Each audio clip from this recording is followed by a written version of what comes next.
어찌 안 치는 박수를 치시려고 또 이렇게 하실까요?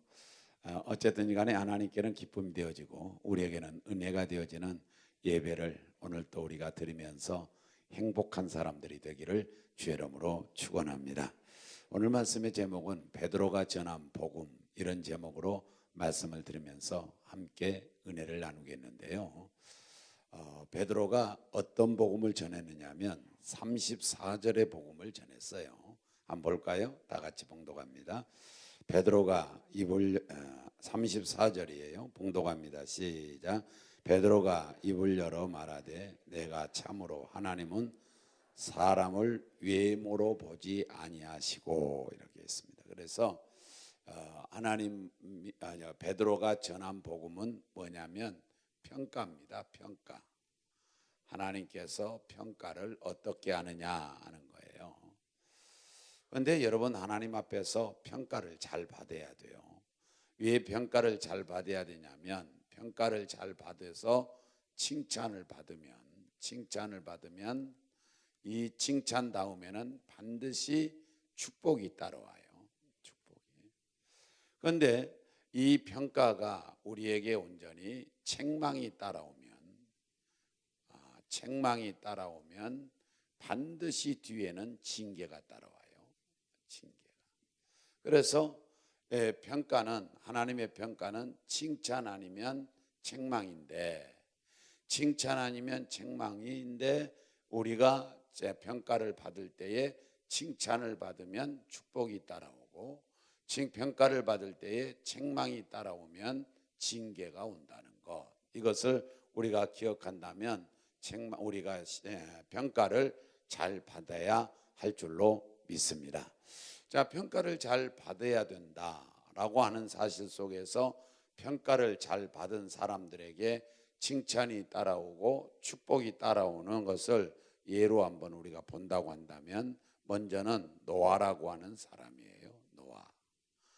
자, 우리 노아를 어떻게 평가했을까요? 성경으로 돌아가 볼까요? 창세기 6장 9절이에요. 다 같이 봉독합니다. 시작. 이것이 노아의 족본이라. 노아는 의인이요 당대의 완전한 자라. 그는 하나님과 동행하였으며. 노아는 의인이요 당대의 완전한 자라. 그래서 하나님께서 평가하실 때는 의인으로 평가하시고 완전한 자로 평가했어요. 완전하다. 그래서 완전한 것으로 평가했습니다. 자, 이렇게 온전히 의인이요 완전한 것으로 칭찬을 했어요. 노아야, 너는 당대의 참 의인이구나.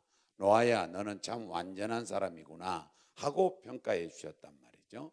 이렇게 칭찬을 하니까 어떤 축복이 따라왔느냐면, 모두가 다 홍수로 말미암아 죽어갈 때에 노아는 산 줄로 믿습니다.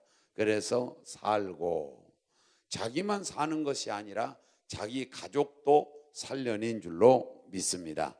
그래서 살리는 역사가 있었습니다. 자기 가족도 살렸고 자기도 살고, 뭐 때문에? 하나님 앞에서 의인이라고 하는 평가를 받고 완전한 자라고 하는 평가를 받으니까 칭찬이 따라오고, 칭찬이 따라오니까 사는 축복과 살리는 축복이 우리에게, 노아에게 다가온 줄로 믿습니다. 그래서 칭찬받는 평가가 이루어져야 된다, 이런 말이죠. 자, 그다음에 이제 두 번째로 가서 누구를 들어볼 수 있냐면 다윗이라고 하는 사람을 들어볼 수 있어요. 여기도 뭐라고 평가하는가 한번 볼까요? 다 같이 사도행전 13장 22절 23절 보겠어요. 봉독합니다. 시작. 폐하시고 다윗을 왕으로 세우시고 증언하여 이르시되 내가 이새의 아들 다윗을 만나니 내 마음에, 하나님 마음에 맞는 사람이라. 내 뜻을 다 이루리라 하시니. 아멘. 다윗을 평가할 때 뭐라고 그랬냐면, 옛날 성경에는 이런 단어를 썼어요. 내 마음에 합한 자, 이렇게. 내 마음에 꼭 맞은 사람, 이렇게 됐어요. 그러니까 하나님 마음에 맞은 사람이라고 평가를 하셨어요. 그렇게 하면서 주님이 칭찬을 했어요. 내 마음에 다윗은 꼭 맞은 사람이다 하고 칭찬을 하니까 어떤 축복이 왔느냐면 하나님의 뜻을 이루겠다 그랬어요. 아버지 뜻을 이루겠다. 성경에 그랬잖아요. 읽어본 성경에 그 뜻이 뭐냐면은 패하시고 라고 했는데 사울 왕을 패하고 왕을 뜻을 이룬다는 뜻이에요. 그러니까 다윗이 왕 된다 이런 뜻입니다. 그 다음에는 뭐냐, 23절에 가서 보니까 이렇게 말씀했어요. 봉독해 볼까요? 시작. 하나님이 약속하신 대로 이 사람의 후손에서, 이 사람은 누구냐? 다윗이에요. 다윗의 후손에서 이스라엘을 위하여 구주를 세우셨으니 곧 예수라 그렇게 해서, 그러니까 후손이 예수님처럼 훌륭한 분이 나온다는 뜻이에요. 그러니까 후손에게 복이 있다는 뜻이죠. 그러니까 뭐 보세요. 다윗이라고 하는 사람을 하나님이 칭찬했어요. 뭐라고 칭찬했느냐? 합한 자라고 칭찬의 평가를 받으니까 하나님께서 온전히 다윗에게 축복을 해 주셨어요. 어떤 축복이 됐느냐? 왕이 되는 축복을 해 주셨어요. 그 다음에 후손이 예수님처럼 훌륭한 후손이 나오는 그러한 그 후손의 축복을 얻은 줄로 믿습니다. 이렇게 하나님께서 평가를 잘 하시고 평가를 잘 받으면 복이 임한단 말이죠. 또 다른 사람 한번 볼까요? 우리 다 같이 마태복음 8장 10절에서 봉독해 봅니다. 다 같이 함께 봉독할까요? 시작.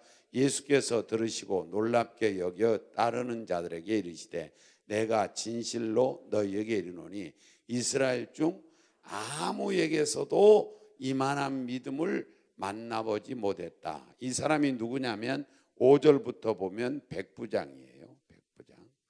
백부장이라고 하는 사람인데, 이 백부장이라고 하는 사람을 하나님이 뭐라고 평가했느냐면 가장 큰 믿음이라고 평가했어요.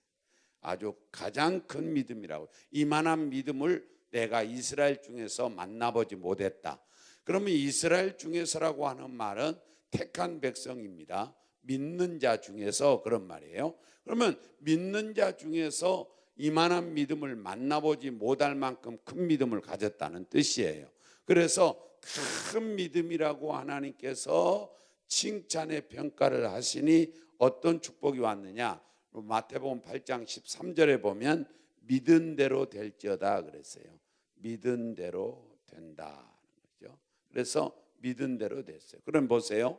큰 믿음이니까 믿은 대로 되면 크게 될 겁니다. 작은 믿음이면 믿은 대로 되면 작아질 거예요. 하나님께서 온전히 우리에게 축복할 때에 오냐 알았다, 내가 그렇게 해주겠다, 이렇게 온전히 응답할 때도 있지만 믿은 대로 되라 이럴 때도 있어요. 그러니까 우리는 믿음을 크게 가져야 돼요. 그래야 크게 될 거 아니겠어요?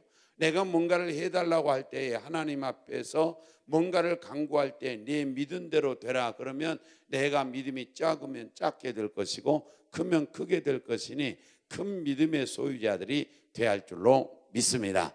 이렇게 온전히 평가를 하나님께서 백부장에게 큰 믿음이라고 하시면서 칭찬하니까 축복은 어떻게 되느냐? 믿은 대로 됐다. 그러면 크게 됐다는 뜻이에요. 우리 함께 오늘 또 평가를 잘 받기를 주의 이름으로 축원합니다. 그 다음에 이제 네 번째는 마태복음 우리 11장 11절에서 우리 보겠어요. 시작. 내가 진실로 너에게 말하노니 여자가 낳은 자 중에 세례 요한보다 큰 이가 일어남이 없도다. 그러나 천국에서는 극히 작은 자라도 그보다 크니라.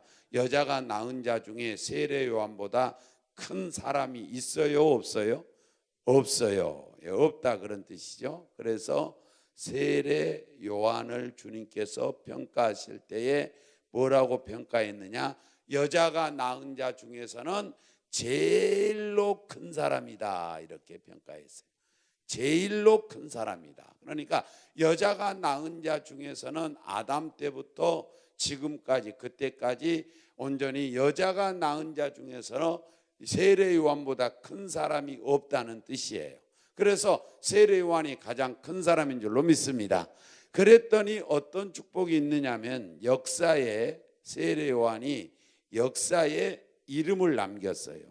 이름을 어떻게 남겼느냐? 대단히 좋게 남겼다 그런 말이에요. 존경스러운 세례 요한으로 이름을 남겼어요. 여러분과 제가 이런 측면을 살펴보면서 내 믿음이 큰 믿음 되시고 그리고 여러분의 삶이 하나님 앞에 칭찬받는 평가를 받아 축복을 받는 성도가 되기를 주의 이름으로 축원합니다. 일부 예배도 말씀을 또 이 예를 들었는데, 제가 설교할 때 예화를 잘 들을 줄 모르잖아요. 또 예화가 없어서 들지 않기는 안 해요. 실질적으로 예화를 들면 예화하다 보면 5분 지나고 10분 지나고 지나버리니까 하나님의 말씀하기가 조금은 부족해서 제가 예화를 안 듣는데, 이 평가에 대해서 이야기할 때에 예화를 빼놓지 않고 듣는 사람이 있으니 어떤 장로님의 이야기예요. 이 장로님이 이제 그 제주도에 가서 이 서울에서 살았는데 큰 교회를 짓고 난 후에 이제는 연세가 들어서 제주도에 가서 살려고 갔는데, 거기서 조그마한 교회, 이제까지는 제일 큰 교회를 섬겼는데 이제는 조그마한 교회 지하실 교회를 섬기는 거예요. 지하실 교회에서 온전히 그가 기도하다가 이제 꿈인지 환상인지는 알 수 없지만 그가 하늘나라에 갔는데 하늘나라에 기계가 하나 있더란 겁니다. 이 기계가 있는데 그 기계 속에 석자 이름만 집어넣으면 내 인생의 평가가 나오는데 점수제로 나오더라는 겁니다. 그래서 점수제로 나오는데 어떤 사람은 이름을 넣었더니 60점, 어떤 사람은 90점, 어떤 사람은 80점, 어떤 사람은 10점, 이렇게 점수가 나오더라는 거예요. 이거 인생의 평가요, 신앙의 평가 점수입니다. 그래서 온전히 이 장로님이 너무나도 부푸른 가슴을 끌어안고, 나는 그래도 큰 교회당을 지었고 큰 교회를 섬겼고 나는 장로가 되었으니 분명코 내 이름을 집어넣으면 대단히 훌륭한 점수가 나올 거라고 기대를 걸고 이제 당신의 이름을 집어넣었더니 몇 점이 나왔느냐면 45점이 나왔어요. 그래서 온전히 45점이 나온 것을 알고 이 장로님이 밤새 우는 거예요. 교회당에서. 목사님이 새벽 예배를 나오다 보니까 장로님이 슬피 울고 있으니까 분명히 장로님에게 무슨 일이 일어났구나, 큰 일인가 보다. 그래서 장로님에게 정신을 차려서 흔들어서 도대체 왜 이렇게 울고 있느냐고 물었더니, 목사님 나는 45점짜리예요 45점짜리예요 그렇게 온전히 하면서 울길래 자세히 좀 설명해 보라고 그랬더니, 제가 지금 말씀드린 대로 천국의 환상 중에 갔더니 그 기계에다가 자기 이름을 넣으면 점수가 나오는데 내 이름을 넣어봤더니 45점짜리가 왔습니다. 45점이 나에게서 나왔는데 나는 그것을 보고 깜짝 놀랐고 나는 그것 앞에서 당당할 수가 없었으며 나는 울 수밖에 없는 상황이 되었습니다 하고 목사님에게 소상히 이야기를 했어요. 사랑하는 여러분, 여러분은 하나님의 나라의 기계에다가 여러분의 이름을 넣으면 몇 점을 맞겠습니까? 여러분의 인생을 살아왔고 여러분이 온전히 신앙을 해왔고 여러분이 온전히 또한 바르게 산다고 노력해 왔는데 여러분의 이름을 석자를 그 기계에다가 집어넣는다면 여러분은 몇 점짜리겠냐 이 말이에요. 몇 점이 나오겠습니까?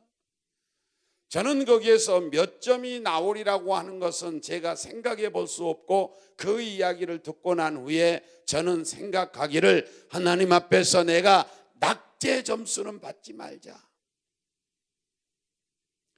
60점 말로가 우리 현세에서는 낙제인데 60점 말로는 받지 말자. 60점 이상으로는 좀 받자. 낙제 점수는 되지 말자. 하나님 앞에 점수를 많이 받자 말이야. 여러분, 하나님 앞에 평가가 이루어질 때 여러분의 점수가 잘 나오기를 원합니다. 인생의 점수가 잘 나오기를 원합니다. 신앙의 점수가 잘 나오기를 원합니다. 사명의 점수가 잘 나오기를 원합니다. 여러분 앞에 행위가 온전히 또한 행위적인 측면에 여러분을 달 때에 그 점수를 매길 때에 행위적인 점수도 잘 나와야 할 줄로 믿습니다. 우리 그래서 하나님 앞에서 칭찬받는 평가가 나올 수 있도록 우리 함께 잘 행하시고 살아가는 성도들이 되할 줄로 믿습니다. 자, 그래서 온전히 평가를 이제 잘 받아야 되겠다고 생각하고 평가를 어떻게 하면 잘 받을까 하고 평가의 기준을 봤더니 평가 기준이에요. 이 평가를 하는데 하나님은 어떤 기준에서 평가를 하실까 하고 생각해 봤더니 오늘 34절에 다시 한번 읽어보면 이렇게 나와 있습니다. 봉독합니다. 시작. 베드로가 입을 열어 말하되 내가 참으로 하나님은 사람의 외모로 보지 아니하시고, 외모로 평가하지 않는다는 거예요. 여기서 외모란 잘생기고 잘나고 이것만 들어가는 것이 아니라 여기서 외모란 뭐냐? 돈으로 평가하지 않는다는 거예요. 지식으로 평가하지 않는다는 거예요. 높고 낮음에 온전히 그런 것으로 평가하지 않는다는 거예요. 권세와 명예 가지고 평가하지 않고 잘나고 못난 것 가지고 평가하지 않는다는 거예요. 외모로 하나님은 평가하지 아니하시고 외모로 보지 아니하시고, 이 말은 외모를 가지고 하나님은 평가하지 않는다는 거예요. 여러분, 그러므로 말미암아서 저는 이 말씀 앞에서 하나님 앞에 감사했어요. 왜? 나를 외모로 보지 아니하시니까. 잘나고 못난 걸 보지 아니하시고, 돈이 있고 없고를 보지 아니하시고, 지식이 많고 적음을 보지 아니하시고, 권세를 잡았냐 못 잡았냐에 그것을 보지 아니하시고 하나님은 평가하신다는 거예요. 나는 감사해요. 여러분, 하나님께서 외모로 평가했더라면, 만약에 돈의 기준으로 평가했더라면 여러분 자신이 있습니까? 저는 자신이 없어요. 만약에 하나님께서 온전히 지식이라고 하는 기준으로 평가한다고 한다면 나는 거기도 자신이 없어요. 나는 아직까지 반장도 못 해봤고 통장도 못 해봤기 때문에 권세 명예로 평가한다고 한다면 나는 어쩌면 비극적 결과를 맞이할 겁니다. 그런데 하나님께서 그리하지 아니하시고 외모로 보지 아니하시고, 지식이 없어도 평가 잘 받을 수 있고, 돈이 없어도 평가 잘 받을 수 있고, 권세 명예가 없어도 평가 잘 받을 수 있고, 못났어도 평가 잘 받을 수도 있고, 세상 사람들은 외모 가지고 잘나고 못나고 따지지만 하나님은 그런 거 보지 아니하시고, 우리 하나님 앞에서 외모로 보지 아니하시는 하나님 앞에 감사하시고 우리 평가를 잘 받는 성도가 되할 줄로 믿습니다. 그러면 하나님께서는 외모로 보지 아니하시고 평가 기준을 뭘로 보느냐 하면 영적 상태로 보는 겁니다. 자, 영적 상태로 보는데 왜 영적인 상태로 보느냐 하면 하나님께서는 영이신 줄로 믿습니다. 하나님은 영이시니 그랬어요. 그래서 영이니까 영으로 평가하시는 거예요. 그 다음에 두 번째로 왜 영적 상태를 평가하시는 기준으로 보느냐 하면 사람은 영적 존재인 줄로 믿습니다. 영적 존재입니다. 다시 말하면 뭐냐면 짐승들, 동물들은 다 이것은 육적인 존재인데, 육적 존재는 육신적으로 그 애들이 어떻게 크냐, 어떻게 멋있냐, 어떻게 예쁘냐에 따라서 가치가 매겨져요. 그런데 사람은 그렇지 않다는 거예요. 왜? 육신적인 존재가 아니라 영적 존재니까. 그래서 영적으로 주님은 상태가 어떠하냐에 따라서 평가를 맺은다는 거예요.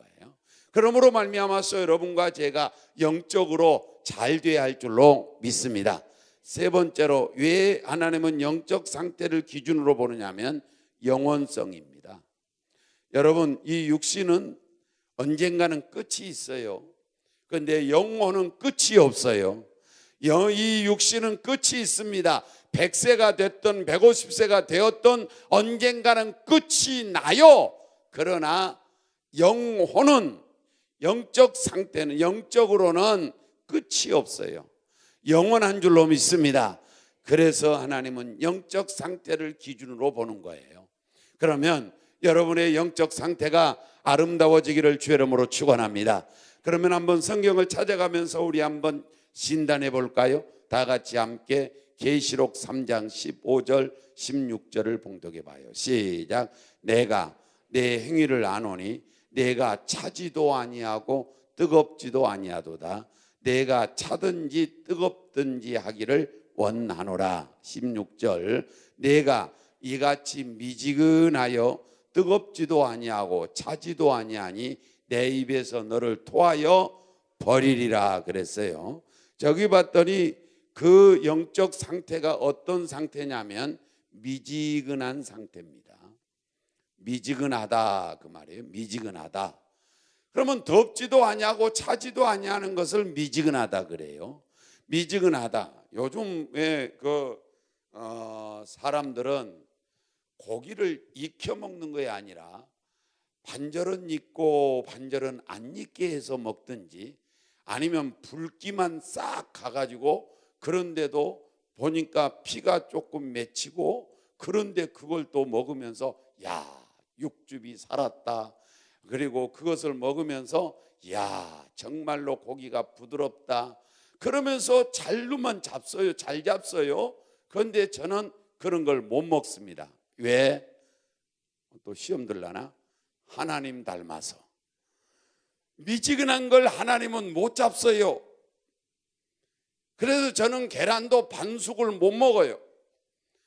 쌍화차에다가 뭐 이렇게 옛날에 다방에 가면 다실에 가면 쌍화차에다가 뭐냐 이 계란 띄워줘요. 나는 질색이에요. 나는 못 먹어요. 차든지 덥든지 하라는 거예요. 그래서 나는 찬 것을 먹든지 더운 것을 먹지 미지근한 건 못 먹어요. 그냥 웃으려고 해본 소리고요. 여러분의 영적 상태는 미지근하지 말란 말이죠. 육신적으로는 여러분이 어쩌하든지 간에 영적 상태만큼은 미지근하지 마라. 그럼 보세요. 이 라오디게아 교회가 영적 상태가 미지근하니까 미지근하다는 평가를 받습니다. 그랬더니 칭찬하지 않냐고 책망합니다. 책망했더니 징계가 따라왔어요. 어떤 징계가 따라왔느냐? 미지근하니까 토하여 내 버리리라 그랬어요.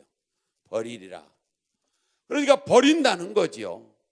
다시 말하면 다른 성경 옛날 성경에는 뭐냐? 내치리라 그렇게 나와요. 내치리라. 그러니까 뭐냐? 하나님 앞에서 온전히 영적 상태가 미지근하니까 토하여 버리고 버려버리겠다는 것이에요. 그래서 여러분과 제가 성적 상태는 미지근하지 않아야 할 줄로 믿습니다. 그 다음에 라오디게아 교회는 뭐 어떻게 되느냐? 17절 18절을 보면 이렇게 돼 있어요. 계시록 3장 17절 시작. 내가 말하기를 나는 부자라 부유하여 부족한 것이 없다 하나 내 공고한 것과 가련한 것과 가난한 것과 눈먼 것과 벌거벗은 것을, 그러니까 자기들은 뭐냐? 부유하다는 거예요. 그런데 하나님이 볼 때 가난하다는 거예요. 자기들이 볼 때는 부족함이 없다는 거예요. 하나님이 볼 때는 공고하다는 거예요. 그래서 온전히 그들의 영적 상태가 어떤 상태냐면 영적 상태가 공고한 상태이고 가련한 상태이고 가난한 상태이고 눈먼 상태이고 그 다음에 벌거벗은 상태예요. 이것이 방금 읽었던 성경이에요. 너희는 온전히 공고하고 가련하고 가난하고 눈멀고 벌거벗었다. 이것이 너의 영적 상태다. 여러분과 저의 영적 상태가 행여나 미지근합니까? 여러분의 영적 상태가 행여나 공고합니까? 가련합니까? 가난합니까? 눈멉니까? 벌거벗었습니까? 그때에 주님께서는 사랑하는 자, 사랑한다고 했어요. 한번 볼까요? 17절 한번 다시 볼까요? 17절 다 같이 봉독합니다. 시작. 내가 말하기를 나는 부자라 부유하여 부족한 것이 없다 하나 내 공고한 것과 가련한 것과 가난한 것과 눈먼 것과 벌거벗은 것을, 여러분 우리 모두가 함께 공고하지 않기를 원합니다. 가련하지 않기를 원합니다. 여러분 영적으로 가난하지 않기를 원합니다. 영적으로 눈멀지 않기를 원합니다. 영적으로 벌거벗기를 원합니다. 벌거벗지 말란 말이죠. 그래서 주님께서 뭐라고 말씀하냐? 18절에 이렇게 말씀합니다. 시작. 내가 너를 권하노니 내게서 불로 연단한 금을 사서, 뭘 사서?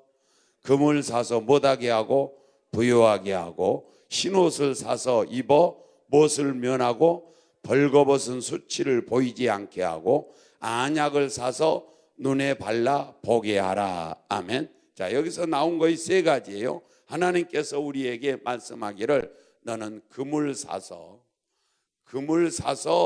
부요하게 하라. 금을 사서 영적으로 부요하게 하라는 거예요. 그런데 그 금이 뭐냐면, 금이 베드로전서 1장 7절에 보면 이 금이 믿음을 의미하는 거예요. 그러니까 믿음의 부자가 되라는 거예요. 믿음의 부요한 자가 되라는 겁니다. 그런데 이 믿음이 어떤 믿음이냐? 불로 연단한 믿음이라 그랬어요. 방금 읽었던 성경에 17절에 불로 연단한 믿음을 사서 부요하게 하라는 거죠. 불로 연단한 금을 사서 부요하게 하라는 말은 불로 연단한 믿음을 사서 부요하게 하라는 거죠. 그러면 나는 잘 모르지만 금이라고 하는 것이 18번 불 속에 들어갔다 오면 18K이고 24번 온전히 불 가운데 들어갔다 오면 24K로 그렇게 누군가가 말해준 기억이 있습니다. 그러면 99.999%가 된다는 것이죠. 그래서 온전히 불로 연단한 금은 무엇을 의미하느냐 하면 순수성을 의미합니다. 99.9999 그 정도 깨끗하다는 거예요. 깨끗한 금을 사서, 그러면 저와 여러분의 믿음이 순수하라는 거죠. 그냥 하나님이니까 믿으라는 거예요. 복받기 위해서 믿는 것이 아니고 하나님이니까 믿는 거예요. 구세주이니까 믿는 거예요. 하나님이 살아계시니까 믿는 거라고요. 부모니까 섬기는 거지 부모가 내게 잘해줘서 섬기는 게 아니라고요. 부모니까 섬기는 거예요. 자식으로. 우리 하나님이니까 믿는 거예요. 우리가 그걸 순수성 믿음이라 그래요. 그 다음에 두 번째는 뭐냐? 불로 연단한 믿음은 불변의 믿음이에요. 여러분, 금덩어리는 어디다 넣어놔도 변하지 않아요. 물속에 들어가도 변하지 않아요. 땅속에 들어가도 변하지 않아요. 불변이란 말이죠. 그러면 여러분의 믿음이 어떤 경우에도 변함이 없어야 할 줄로 믿습니다. 변치 않는 믿음을 갖기를 주의 이름으로 축원합니다. 그런 믿음으로 부요하게 하라는 거예요. 부자가, 믿음의 부자가 좀 되라는 거예요. 여러분, 믿음이 큰 자가 되기를 원합니다. 믿음이 큰 믿음 되기를 원합니다. 믿음의 큰 부자가 되시기를 주의 이름으로 축원합니다. 그러면 뭐예요? 금으로 부자가 된 육신적인 사람처럼 우리는 영적으로 부자가 된다는 거예요. 그래서 여러분, 육신적으로는 좀 가난하더라도 우리는 영적으로는 부자가 돼야 할 줄로 믿습니다. 그러기 위해서는 믿음을 키우라는 거예요. 그 다음에 두 번째는 안약을 사서 발라서 보게 하라는 겁니다. 보게 하라. 그래서 안약을 사서 발라 보게 하라. 그러면 이 안약이 뭡니까? 안약은 다 같이 한번 볼까요? 다 같이 에베소서 1장 17절이에요. 에베소서 1장 17절. 다 같이 봉독합니다. 시작. 우리 주 예수 그리스도의 하나님 영광의 아버지께서 지혜와 계시의 영을, 계시의 무엇을? 영, 이거 성령이에요. 계시의 성령을 보여주어 너희에게 주사 하나님을 못하게 하시고 보게 하시고 알게 하시고, 그 말이에요. 그러니까 계시의 영이 우리에게 들어오면 하나님을 알게 된다, 그런 말이에요. 계시의 영이 뭐냐? 성령이란 말이죠. 제가 계시를 설명할 때 뭐라고 설명했냐? 이렇게 덮어져 있어요. 덮어져 있는 건 안 보이잖아요. 안 보여요. 몰라요. 이 속에 뭐가 들었는지 몰라요. 그런데 이것을 벗기면 뭐가 들었는지 알아요. 그런데 여기서 계시라는 말이 뭐냐? 이렇게 덮어져서 모르는 것을 이렇게 벗겨주셔서 알게 해주는 것을 계시라고 그래. 계시라. 그 계시를 해준 영이 뭐냐? 성령인 줄로 믿습니다. 그러면 저와 여러분이 성령의 양약을 바르라는 거예요. 안약을 바르라는 거예요. 성령의 안약을 바르라는 겁니다. 그러면 보게 된다는 거예요. 하나님을 알게 된다는 거예요. 은혜를 알게 된다는 거예요. 그래서 성령의 안약을 발라야 돼요. 그래서 주님께서 뭐라고 그러냐, 우리 함께 봉독할까요? 요한복음 20장 다 같이 22절을 봉독할 거예요. 그 다음에 에베소서 5장 18절 봉독할 거고요. 시작. 이 말씀을 하시고 그들을 향하사 숨을 내쉬며 이르시되 성령을 뭐하라? 받으라. 성령을 뭐하라? 받으라. 성령을 받아야 되는 거예요. 할렐루야. 그 다음에 5장 에베소 5장 18절에 시작. 술 취하지 말라. 이는 방탕한 것이니 오직 성령으로 충만함을 받으라. 성령으로 뭐하라? 충만함을 받으라 그랬어요. 충만하라. 성령에 충만해야 할 줄로 믿습니다. 그러면 눈이 밝은 줄로 믿어요. 나는 눈이 어두워서 안경을 썼습니다. 여러분, 눈이 밝으면 안경 쓸 필요가 없는 거라고요. 그러면 영적으로도 눈이 밝으려면 성령이 필요한 줄로 믿습니다. 성령을 충만히 받기를 주 이름으로 축원합니다. 할렐루야. 시간이 좀 갔지만 아주 맞아 해버리고 말아요. 그 다음에는 뭐냐? 흰옷을 사가지고 입으라는 거예요. 그 흰옷을 입으면 이것은 무엇을 의미하느냐?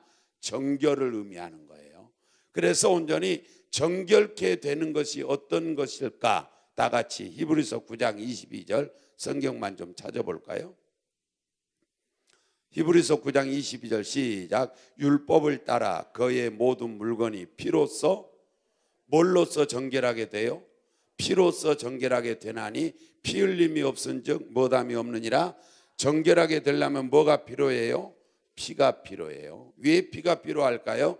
레위기 17장 11절에서 한번 볼까요? 다 같이 레위기 17장 11절 그 다음에 에베소서 1장 7절 찾을 거예요. 봉독합니다. 시작. 육체의 생명은 피에 있습니다. 육체의 생명은 뭐에 있어요? 피에 있습니다. 내가 이 피를 너에게 주어 제단에 뿌려 너희의 생명을 위하여 속죄하게 하였나니 생명이 피에 있으므로 피가 죄를 못하느니라 속하느니라. 피가 죄를 속하는 이유는 뭐냐? 피에 뭐가 있다? 생명이 있다. 그러니까 피에 생명이 있으니까 이 피가 우리를 정결케 속죄를 한 줄로 믿습니다. 그러면 저와 여러분이 온전히 영적으로 이제 정결하게 되려면 무슨 피가 있어야 되느냐? 양의 피가 아니라 염소의 피가 아니라 황소의 피가 아니라 짐승의 피가 아니고 예수님의 피인 줄로 믿습니다. 할렐루야. 자, 다 같이 에베소 1장 7절만 읽고 마칠까요? 다 같이 시작. 우리는 그리스도 안에서 그의 은혜의 풍성함을 따라 그의 피로 말미암아 속량 곧 죄 사함을 받았느니라. 할렐루야. 예수님의 피로, 예수님 피로 속죄함을 받은 줄로 믿습니다. 할렐루야. 그러면 여러분이 온전히 수치를 면하려면 예수님을 믿어야 할 줄로 믿습니다. 예수님의 피가 필요한 줄로 믿습니다. 예수님의 피가 필요하단 말이에요. 흰옷을 사서 입어야 수치를 면하는 거예요. 벌거벗고 다닐 수는 없는 거 아니겠어요? 수치를 면하려면 정결하게 돼야 돼요. 정결하게 되려면 피가 있어야 돼요. 피가 있는데 무슨 피가 필요하냐? 예수님 피가 필요하다 이 말이죠. 할렐루야. 자, 우리 모두 하나님 앞에 평가를 잘 받으셔서 부요하게 되시길 바랍니다. 그러려면 믿음이 충만해야 할 줄로 믿습니다. 그 다음에 날마다 영적인 눈이 밝아지기를 바랍니다. 그러하기 위해서는 성령을 충만히 받아야 할 줄로 믿습니다. 할렐루야. 그 다음에 우리는 흰옷을 사서 정결한 삶을 살아야 할 줄로 믿습니다. 그러려면 우리는 예수님의 피가 필요한 줄로 믿사오니 영적으로 공고하고 가련하고 눈멀고 가난하고 수치가 되어지는 벌거벗은 그런 여러분의 영적 상태가 되지 마시고 우리 모두 함께 이제 다 같이 수치를 면하고 영적으로 밝아지고 영적으로 부요한 그런 성도들이 다 되시기를 주의 이름으로 축원합니다. 기도하겠습니다. 하나님 감사합니다.